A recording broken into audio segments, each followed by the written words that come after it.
Bismillahirrahmanirrahim. Assalamualaikum warahmatullahi wabarakatuh. Bersua dalam berita perdana malam ini, saya Syafal Bakrin Haji Suhaili. Saya Umi Masitas Osman. Berita-berita utama malam ini.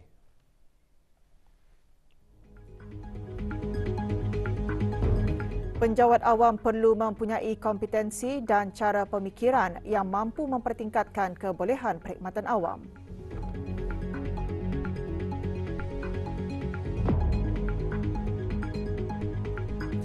Tindak balas menangani krisis memerlukan struktur dan prosedur yang berkesan.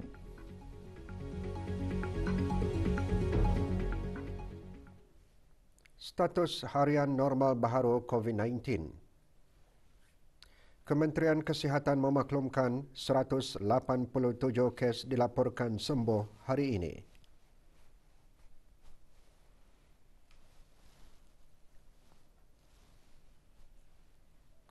Jumlah keseluruhan pemberian 2 dos vaksin COVID-19 bagi kanak-kanak berumur 5 hingga 11 tahun 85.6%. Bagi remaja berumur 12 hingga 17 tahun yang mendapat 3 dos vaksin 61.5%. Dan liputan bagi rakyat dan penduduk negara ini yang mendapatkan 3 dos vaksin 78.5%.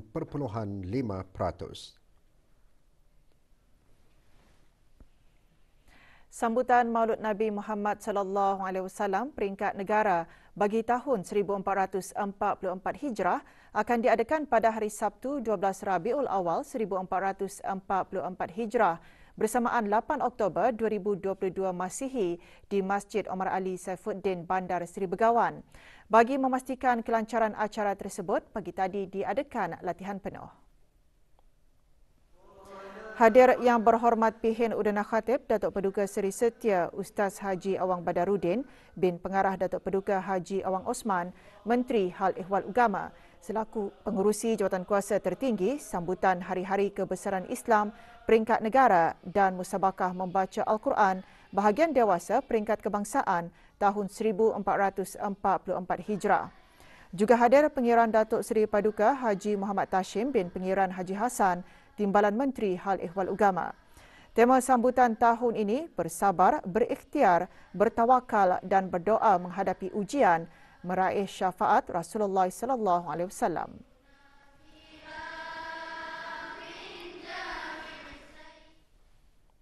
Penjawat awam di semua peringkat perlu mempunyai kompetensi dan cara pemikiran yang saling mendukung, membantu dan menginovasi dalam mempertingkatkan kebolehan perkhidmatan awam.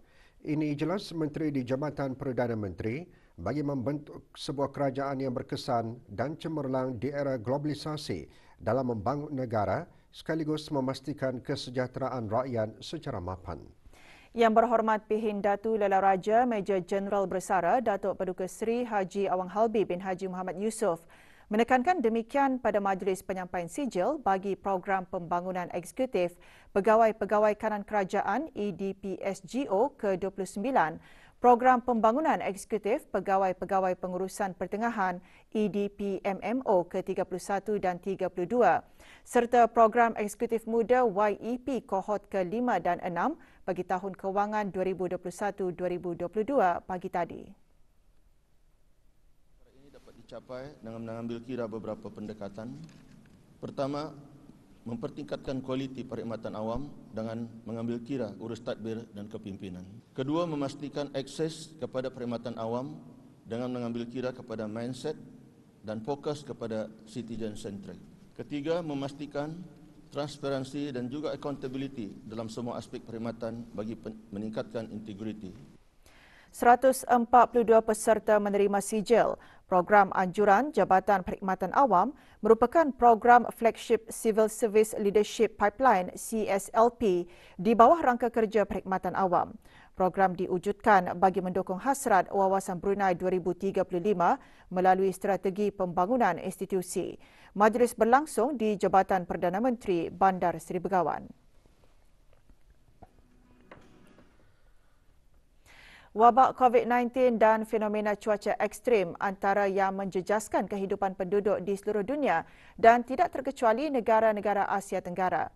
Menteri Kesihatan berucap demikian semasa mesyuarat tahunan pemimpin-pemimpin Palang Merah dan Bulan Sabit Merah Asia Tenggara kali ke-19 pagi tadi.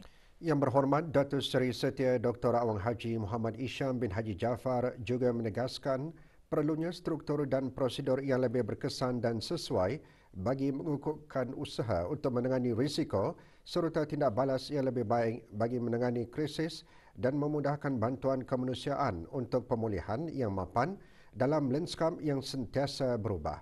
Majlis berlangsung di sebuah hotel di Kampung Mata-Mata.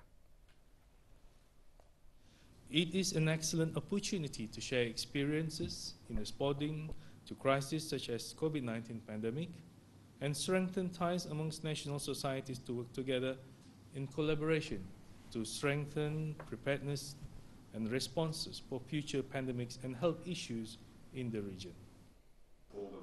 Terdahulu, Alexander Matthew, pengarah serantau bagi Persekutuan Palang Merah dan Bulan Sabit Merah Antarabangsa Asia Pasifik IFRC, dalam ucap tamanya antara lain mengungsikan mengenai kerja-kerja pergerakan Palang Merah dan Bulan Sabit Merah antarabangsa.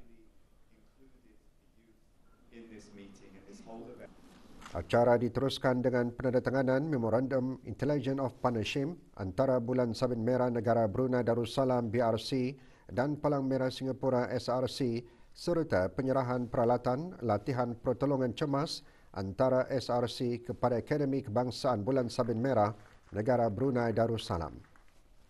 Tahun ini mesyuarat buat pertama kali melibatkan golongan belia melalui sesi dialog khas dengan pemimpin untuk membincangkan cabaran yang dihadapi generasi muda dan mengenal pasti jurang kepimpinan dan penyelesaian untuk pemimpin masa depan.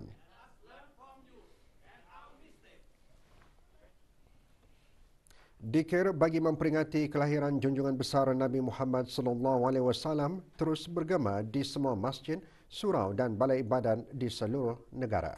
Ikuti bahan beritanya selepas ini bersama dengan bahan berita lainnya.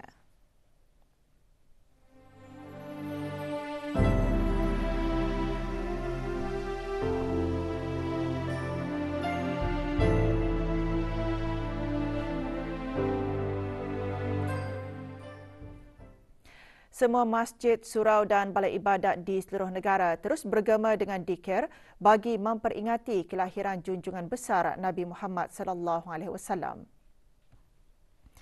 Kementerian Hal Ehwal Dalam Negeri dan jabatan-jabatan di dalamnya petang tadi mengadakan majlis dikir sempena Maulidur Rasul di Masjid Kampung Katimahar. Hadir Yang Berhormat Datuk Seri Setia Awang Haji Ahmadin bin Haji Abdul Rahman, Menteri Hal Ehwal Dalam Negeri.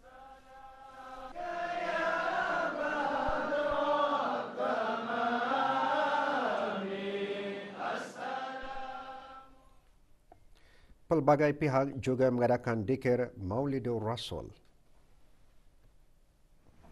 Lewat petang kemarin, rombongan Kementerian Hal Ehwal Ugama mengadakan majlis dikir di Masjid Pekan Syria di daerah Belait. Rombongan diketuai oleh Pengarah Datuk Seri Paduka Haji Muhammad Tashim bin Pengarah Haji Hassan, Timbat Menteri Hal Ehwal Ugama. Antara pengisian majlis, tazkirah dan dikir Syarafil Anam.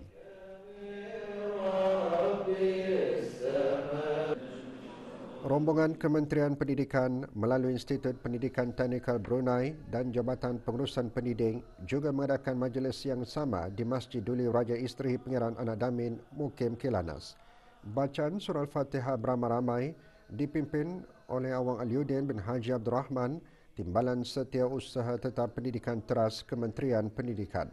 Juga diselajurkan penyerahan wakaf kepada masjid berkenaan. Pusat Dakwah Islamiah melalui bahagian pembangunan mu'alaf, pengupayaan mu'alaf, turun mengadakan majlis seumpamanya di Rumah Kegiatan Ugama Kampung Bebulo. Bacaan surah Al-Fatihah beramai-ramai dipimpin oleh Awang Haji Abdul Rajid bin Haji Muhammad Saleh, Pengarah Pusat Dakwah Islamiah. Majlis diisikan dengan tazkirah bertajuk Kelebihan Menjadi Umat Nabi Muhammad SAW.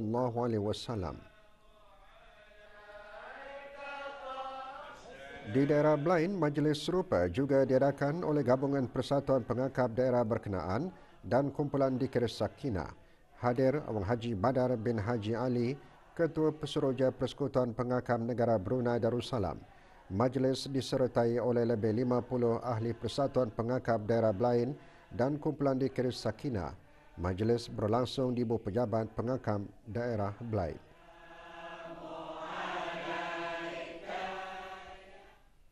Sejak awal bulan Januari tahun ini, seramai 144 orang saudara baharu memeluk agama Islam dicatatkan oleh Pejabat Unit Dakwah Daerah Tutong. Jumlah itu meningkat dengan Majlis Pengislaman 2 orang adik-beradik Pak Dusun pagi tadi. Awang Syahrul Nizam bin Sulaiman dan Dayang Nurul Syahniza binti Sulaiman mengaku Islam sebagai pegangan baharu. Hadir yang berhormat Datuk Seri Setia Awang Haji Nazmi bin Haji Muhammad, Menteri Kebudayaan Belia dan Sukan. Majlis Pengislaman berlangsung di Dewan Pusat Bahagia Daerah Tutong.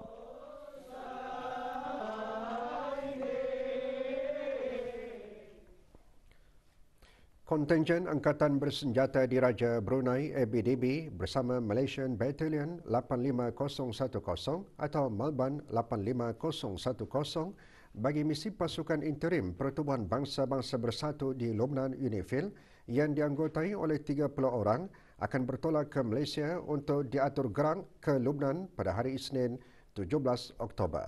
Majlis doa selamat bagi pemergian kontingen berkenaan diadakan di Surau Ad-Difa, Balkat Garrison petang tadi. Hadir Brigadier Jeneral Bersara Datuk Seri Pahlawan Awang Haji Abdul Razak bin Haji Abdul Kadir, Timbalan Menteri Pertahanan dan Tuan Terutama Datuk Raja Reza bin Raja Zaib Shah, Pesuruhjaya Tinggi Malaysia ke negara Brunei Darussalam. Kontingen ABDB Malban 85010 terdiri daripada 3 pegawai dan 27 orang lain-lain peringkat yang diketuai oleh Major Hisham bin Haji Mahmud akan beroperasi selama 12 bulan.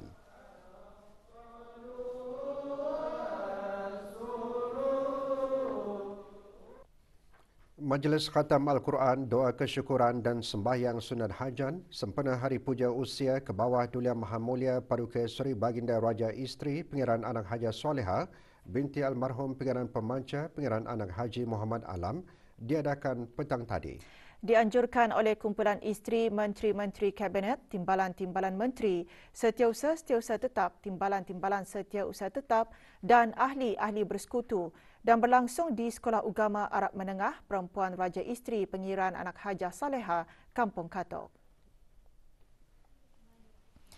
Majlis Khatam Al-Quran dimulakan dengan bacaan Sayyidul Istighfar dan Surah Al-Fatihah dipimpin oleh Datin Hajah Dayang Nahriah binti Haji Awang Hasbi selaku pengerusi 2 dan Ketua Jawatankuasa Bahagian Keagamaan Kumpulan Isteri Menteri-Menteri Kabinet, Timbalan-Timbalan Menteri, Setiausaha Tetap, Timbalan-Timbalan Setiausaha Tetap dan ahli-ahli bersekutu. Doa khas kesyukuran sempena Hari Puja Usia ke bawah Duli Yang Maha Mulia Paduka Seri Baginda Raja Isteri dibacakan oleh Dayang Hajah Azizah binti Haji Muhammad, Isteri Timbalan Setiausaha Tetap Kementerian Hal Ehwal Ugama.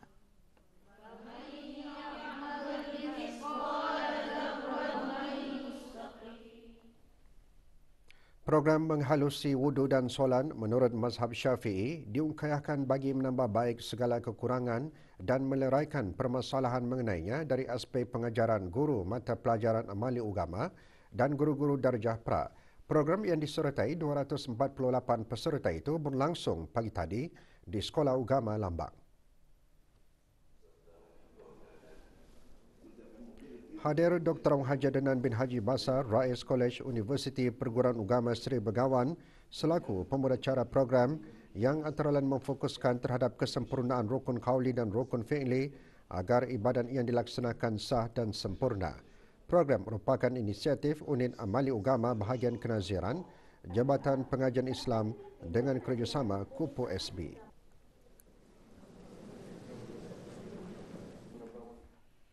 Bengkel Metodologi Penyelidikan Budaya Anjuran Dewan Bahasa dan Pustaka melalui bahagian penyelidikan, dokumentasi dan pengiktirafan berakhir pagi tadi dengan penyampaian sijil pada Majlis Penutup Bengkel. Majlis berlangsung di Dewan Bahasa dan Pustaka Berakas. Penyampaian sijil penghargaan dan cenderamata kepada 40 peserta disempurnakan oleh Dayang Hajah Saryani binti Haji Ishak, pemangku pengarah Dewan Bahasa dan Pustaka. Bengkel selama 5 hari sempena sambutan Bulan Bahasa dilaksanakan untuk meningkatkan kemahiran dan teknik penyelidikan khusus dalam bidang kebudayaan dalam kalangan pegawai dan kakitangan Dewan Bahasa dan Pustaka.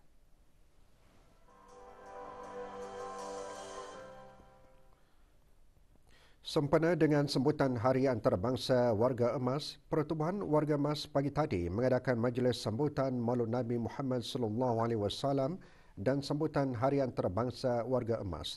Majlis berlangsung di bawah pejabat Pertubuhan Warga Emas Berakas. Perkongsian ilmu yang disampaikan oleh Datuk Seri Setia Awang Metusen bin Haji Baki, penasihat Pertubuhan Warga Emas, antara lain menyentuh mengenai pengurusan harta pusaka berkaitan wasiat, wakaf dan hibah. Majlis merupakan sebagai inisiatif Pertubuhan Warga Emas dalam mengukuhkan perpaduan dan memberikan sumbangan berterusan kepada golongan warga emas yang kurang berkemampuan.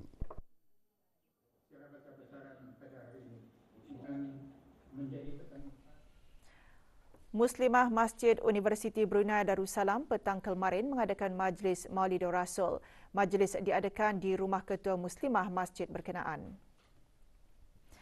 Majlis dimulakan dengan bacaan surah Al-Fatihah dan selawat tafrijiyah, diikuti dikir as-salai, hairuman dan marhaban, diakhiri dengan tausyih.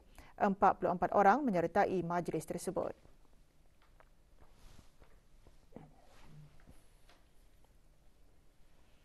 Sebanyak 63 pain darah berjaya dikumpulkan semasa kempen derma darah sempena dengan Festival Sambutan Hari Belia Kebangsaan ke-17. Kempen anjuran Kementerian Kebudayaan Belia dan Sukan melalui Jabatan Belia dan Sukan dengan kerjasama Pusat Pendermaan Darah, Jabatan Perkhidmatan Makmal, Hospital Raja Isteri Pengiran Anak Saleha. Kempen derma darah di daerah Tutong diadakan di Dewan Utama Kompleks Dewan Kemasyarakatan Tutong pagi tadi. Orang ramai di Pelawar menyertai kempen-kempen derma darah yang diadakan di keempat-empat daerah. Kempen bertujuan bagi menggalakkan tanggungjawab sosial terhadap masyarakat dan memberi kesedaran kepada orang awam tentang kepentingan menderma darah yang boleh menyelamatkan nyawa. Kempen serupa akan diteruskan ke daerah Temburong di Pusat Belia Temburong pada 22 Oktober ini. Beberapa operasi bersepadu bersih dijalankan oleh bahagian penguatkuasaan undang-undang Jabatan Bandaran Bandar Seri Begawan dengan Jabatan Pengangkutan Darat dari bulan Ogos hingga September lalu.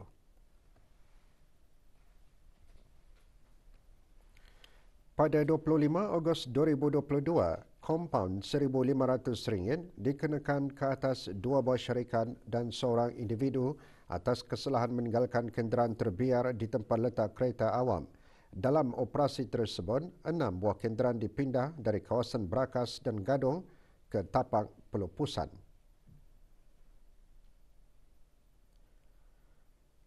Dalam operasi pada 29 Ogos 2022, kompaun RM900 dikenakan ke atas 7 individu berikutan kesalahan melonggok sampah binaan dan membuang pontong rokok di sekitar premis perniagaan di kawasan Gadong.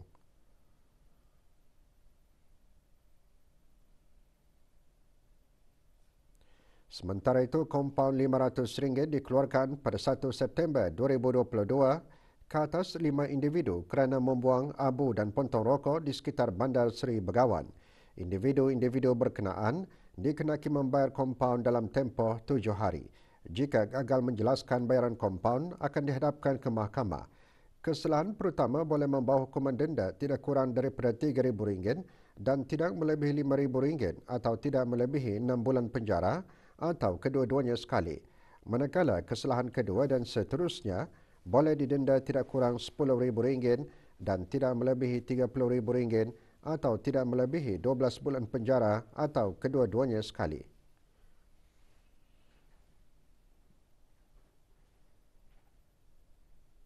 Manakala Jabatan Kastam dan Eksais Diraja mendapati 6 individu menyalahi Perintah Eksais 2006 kerana memiliki barang-barang tegahan seperti rokok dan vape.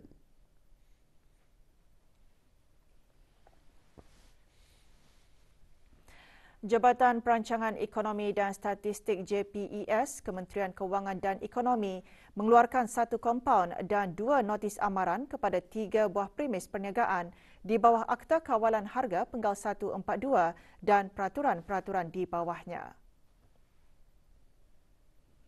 JPES melalui Jabatan Hal Ehwal Pengguna semasa pemeriksaan rutin mendapati syarikat Sunli Megamat memaparkan tanda harga yang mengelirukan, iaitu paparan tanda harga tidak selaras dengan harga yang tercatat di dalam sistem pembayaran. Syarikat tersebut dikenakan kompaun sebanyak RM500. Sementara itu, 2 notis amaran dikeluarkan pada hujung bulan September 2022 terhadap 2 buah premis perniagaan atas kesalahan memaparkan tanda harga yang mengelirukan. Setakat bulan lalu, sebanyak 63% aduan diterima melalui talian Darussalam 123, 11% dari aplikasi mudah alih pengguna bijak dan selebihnya diterima melalui email dan kaedah lain. Kerja menaik taraf sistem meter prabayar akan dilaksanakan esok 7 Oktober 2022 bermula 3 petang hingga 11 malam. Jabatan Perkhidmatan Elektrik Jabatan Perdana Menteri dalam siaran medianya memaklumkan semua pembelian token meter prabayar melalui kaunter, mesin deposit tunai CDM, PowerCard, DST, Easy SMS dan pembelian dalam talian akan terjejas semasa kerja menaik taraf dilaksanakan. Justru orang ramai dinasihatkan agar memastikan baki token meter prabayar mencukupi dan jika perlu buat pembelian token meter prabayar lebih awal sebagai persediaan. Hubungi talian Darussalam 123 bagi pertanyaan lanjut. Kesemua kaunter perkhidmatan di Ibu Pejabat dan Pejabat-Pejabat Cawangan akan ditutup pada hari Sabtu 8 Oktober 2022 sempena Hari Kelepasan Awam Maulud Nabi Muhammad SAW. Jabatan Imigresen dan Pendaftaran Kebangsaan, Kementerian Hal Ehwal Dalam Negeri dalam siaran akhbarnya memaklumkan kaunter-kaunter perkhidmatan di bahagian dokumen perjalanan dan bahagian kad pengenalan di Ibu Pejabat dan Pejabat-Pejabat Cawangan adalah dibuka seperti biasa esok 7 Oktober bermula pukul 8 pagi hingga 11 pagi. Sementara kaunter-kaunter perkhidmatan akan beroperasi seperti biasa pada hari Isnin 10 Oktober 2022. Skuad bawah 17 tahun negara Brunei Darussalam memulakan kempen kelayakan Piala AFC semalam. Dalam perlawanan pertama yang berlangsung di Stadium Jarod Uzbekistan, pasukan negara tewas 0-14 kepada Uzbekistan.